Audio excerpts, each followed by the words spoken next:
Okay, so when did you first go to El Salvador? First went to El Salvador in 1992. There was four of us, most of us did Gonstead, and we went with Dr. Campos.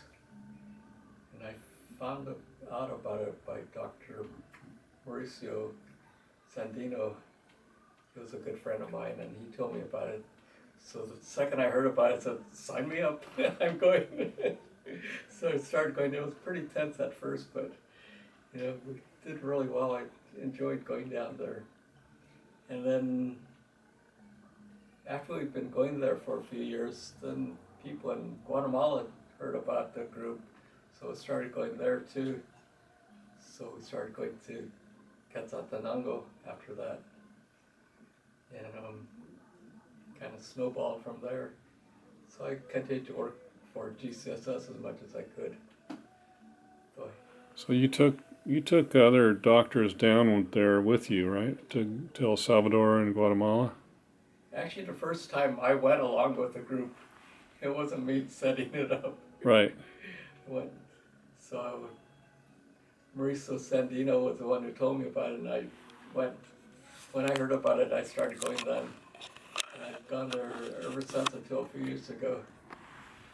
And then after we've been going there for a little while, then people in Guatemala heard about it. So then I started going to Guatemala too. So I started going to both places. And then people started going with you.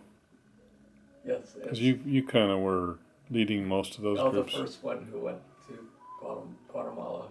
Right. And I brought a group with me there. And then they formed a not-for-profit in my name for the missions down there. Yeah. After I couldn't go. Yeah. So how are you doing now? How are you feeling, and what's going on with your condition? I do pretty well. I can't go hiking because the trails are closed at the state parks, so I miss that a lot. I can't ride a bike right now. I'm trying to get back into kayaking again, because I could do that because you're sitting. And otherwise, I'm doing pretty well. Give me a memory or two of major memory of trips to El Salvador and Guatemala. For El Salvador, it's mainly being with a whole group of people. That's what I enjoyed most. Otherwise, it's going to the Mayan ruins.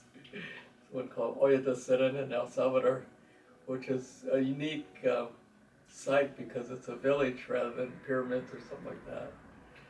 And then Guatemala, I love going to the Mayan sites like Tikal and Tacarigabaj and Sakalu. Ishimche. Like that. What do you talk a little bit about working in the prison in El Salvador? That was a pretty intense experience. The interesting part was the guards or any of the employees wouldn't go into the prison with us. So we were guarded by the prisoners. So they'd be in front and behind us because they said, there's crazy people in here. So they would protect us going inside the prison. But once we were in there, things worked out really great. And the time we went, at the end of the week, the relationship between the guards and the administration and the prisoners was the best. They said it was the best it's ever been. And so that went pretty well. Except the prisoners realized they had a little more power than what they thought. So they went on strike a couple years later, which was on TV here. But yeah, that was interesting. The other prison I worked in was in Ensenada. My battery's gone. Which was not a fun